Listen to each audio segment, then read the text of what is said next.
तो नमस्कार किसान भाइयों, यदि आपने सोयाबीन की फसल लगाई है और जब ई टोकन बुक आपने किया था तो फर्स्ट टाइम जब ई टोकन बुकिंग की थी तब आपको केवल डीएपी मिला था। 1 एकड़ पर 1 बोरी डीएपी मिला था, आपको यूरिया बिल्कुल नहीं मिला होगा। या तो आपने डीएपी लिया होगा या फिर आपने एनपीके ले लिया होगा, लेकिन यूरिया आपको नहीं दिया गया था। अब यदि आप यूरिया लेना चाहते हैं तो किसान भाइयों के लिए बहुत बड़ी खुशखबरी है। अब सभी किसान भाई सोयाबीन की फसल के लिए भी यूरिया ले सकते हैं। कैसे लेना है, यूरिया के लिए टोकन कैसे बुक करना है, पूरी डिटेल आगे इस वीडियो में मैं आपको बताने वाला हूं।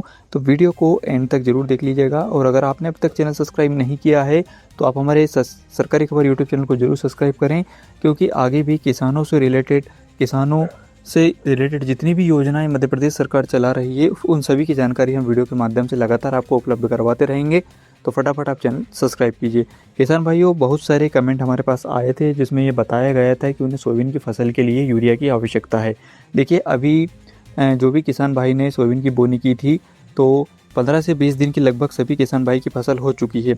अब इस कंडीशन पे हर्बिसाइड यानी कि खरपतवार नाशक दवाओं का स्प्रे लगातार चल रहा है और उसके बाद सीज़न आता है पहली खाद देने का। फसल में पहली खाद जो डिमांडिंग है, चाहे वो आपने यूरिया की डिमांड कर रहे हो, आपके जो फसल है वो चाहे डीएपी की या एनपीके या जिंक, तो जितनी भी प्रकार के खाद का जो समय होता है वो फसल के 20 से 25 दिन होने के बाद ही आता है। अब ऐसे में बहुत सारे किसान भाई है जिनको अपने सोयाबीन की फसल में यूरिया भी देनी है, लेकिन उनको जब टोकन बुक किया था तब यूरिया नहीं मिल पाया था, सिर्फ डीएपी ही दिया गया था। लेकिन एक नया नियम आ चुका है, उसके तहत अब किसान भाई सोयाबीन की फसल के लिए भी यूरिया ले सकते हैं और जितना चाहे उतना ले सकते। उसके लिए सब बाध्य नहीं रहेगा कि आपको डीएपी भी लेनी पड़ेगी, एनपीके, ऐसा कुछ नहीं है। केवल अगर यूरिया आप लेना चाहते हैं, सिर्फ आपको यूरिया चाहिए, तो आप ओनली यूरिया के लिए टोकन बुक कर सकते हैं, सिंगल यूरिया के लिए। चलिए, उसका नियम क्या है और कैसे आपको टोकन बुक करना है और उसके लिए क्या क्राइटेरिया है, कौन कौन से किसान बुक कर सकते हैं, वो मैं आपको यहाँ पर समझाता हूँ।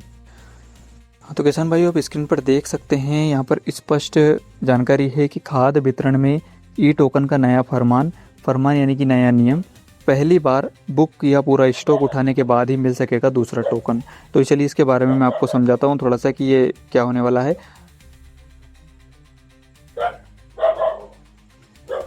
तो किसान भाइयों, जैसा कि आप यहाँ पर देख रहे हैं, मैं थोड़ा सा आपको पढ़ के बता दूं कि ई टोकन प्रणाली से खाद वितरण को लेकर अब नया फरमान यानी कि नियम लागू किया गया है। अब प्रथम ई टोकन बुकिंग में जो खाद बुक किया गया है उसकी पूरी मात्रा उठाने के बाद ही खाद के लिए दूसरी बार टोकन बुक हो सकेगा। दूसरी बार टोकन बुकिंग के दौरान किसान अपनी आवश्यकता यानी कि अपनी मर्जी के अनुसार यूरिया अथवा अन्य किसी भी उर्वरक का क्रय कर सकता है, टोकन बुक कर सकता है। अब इसी तर्ज पर खाद का वितरण किया जाएगा। तो इसका मतलब ये है किसान भाइयों कि अगर आपने फर्स्ट टाइम जब टोकन बुक किया था तो आपको डीएपी मिल गया था और आपकी लिमिट 100% हो गई थी, ठीक है। उस टाइम आपको यूरिया नहीं मिला था। लेकिन अब यदि आपको यूरिया चाहिए तो अब आपको क्या करना है, आपको सबसे पहले ई विकास पोर्टल पर लॉगिन करना है, ठीक है। लॉगिन करने के बाद वहाँ देखना है कि आपका 100% उर्वरक जो फर्स्ट टाइम में आपने टोकन बुक किया था तब निकला है या नहीं, ठीक है। तो उसके बाद क्या है कि अगर आपने पूरी खाद ले ली थी पहले टाइम, तो अब आपको दोबारा टोकन बुक करने का मौका मिलेगा और इसमें आपको सिर्फ और सिर्फ यूरिया अगर आपको चाहिए तो केवल सिंगल यूरिया के लिए आप टोकन बुक कर पाएंगे। आपको इसके साथ डीएपी, एनपीके या कोई भी अन्य खाद लेने की आवश्यकता बिल्कुल भी नहीं लगने वाली है, ठीक है। लेकिन इसकी फर्स्ट नियम यही है, इसका मतलब जो नियम है वो ये है कि आपको पहले अपनी जो खाद है फर्स्ट टोकन वाली उनको उठाव करना होगा। यानी कि अगर आपने देखिए, बहुत सारे किसानों ने तो डीएपी का टोकन बुक करके फर्स्ट टाइम में 100% लिमिट पूरी कर ली है। तो उसमें क्या होता है कि एनपीके होता है, ठीक है, नाइट्रोजन, फास्फोरस और पोटेशियम। तो आपने डीएपी अगर बुक की है तो उसमें आपको नाइट्रोजन और फास्फोरस तो आपकी ज़मीन के हिसाब से 100% मिल गया है। लेकिन जो बात आती है पोटेशियम की यानी कि पोटास की, तो उसके लिए आपको एमओपी की मात्रा का भी 100% उठाव करना होगा। तो जब फर्स्ट टाइम अगर आपने एमओपी यानी कि पोटास नहीं लिया है तो आपको क्या करना है कि आपको पहले 100% पूरा करने के लिए 1 या 2 बोरी लगभग ज़्यादा से ज़्यादा 36 किलो या एकड़ के हिसाब से अगर हम देखें तो 10 या 12 किलो ही पोटास की आवश्यकता होती है। तो आपको 1 बोरी पोटास लेनी होगी और जैसे ही आप 1 बोरी पोटास ले लेंगे आपकी फर्स्ट टोकन की लिमिट 100% हो जाएगी।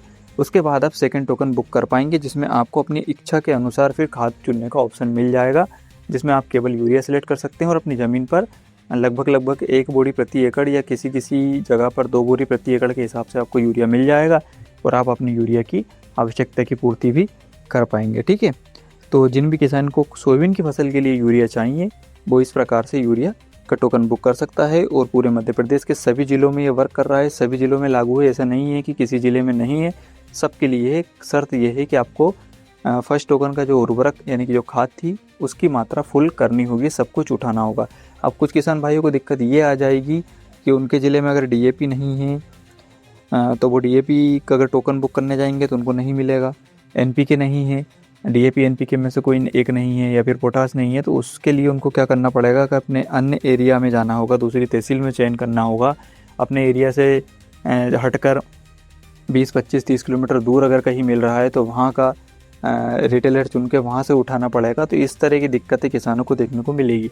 या फिर अगर आपके क्षेत्र में अवेलेबल है डीएपी एनपीके या फिर पोटास तो आप उनका टोकन बुक करके उनको पहले 100% कीजिए, उसके बाद आप सेकेंड टोकन के लिए जाइए जहां आपको यूरिया आसानी से मिल जाएगा। कुछ परेशानियां थी किसान भाइयों की जिसके बारे में भी यहां पर जानकारी दी गई है, जो कि कुछ इस प्रकार है। जैसे कि पहले क्या है कि 1 बीघा वाले किसान को यूरिया ही नहीं मिल रहा था, यानी कि जो टोकन बुक किया जा रहा है तो फार्मर आईडी के बेस पे ये टोकन बुक हो रहा है। तो फार्मर आईडी में क्या था, जिनकी 1 बीघा या उससे कम भूमि है तो उसकी फार्मर आईडी में खसरा जुड़ नहीं रहा था, जिसकी वजह से किसान भाई को खाद नहीं मिल पा रहा था।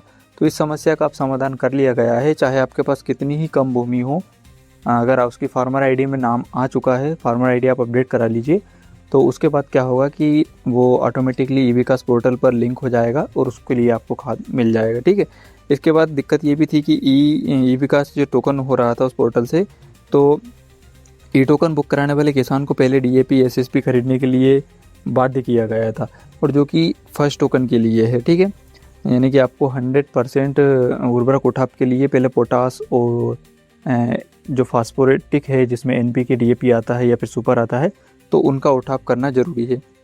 तो इसके लिए किसान भाइयों को दूर जाकर करना पड़ेगा। जब तक फर्स्ट टोकन 100% नहीं होती है आपको सेकंड टोकन नहीं मिलने वाली है।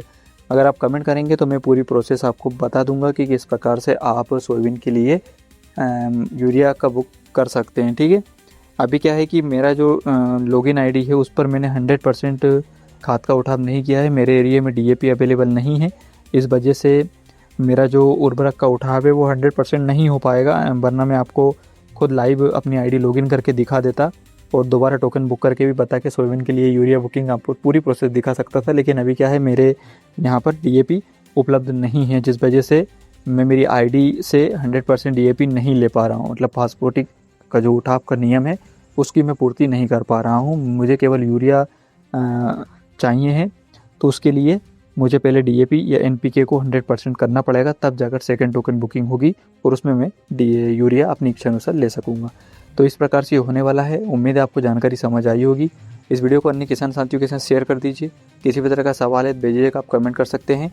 और इस तरह की अपडेट आगे पाने के लिए आप चैनल को सब्सक्राइब करके उसके साइड का घंटी का बटन दबा दीजिए।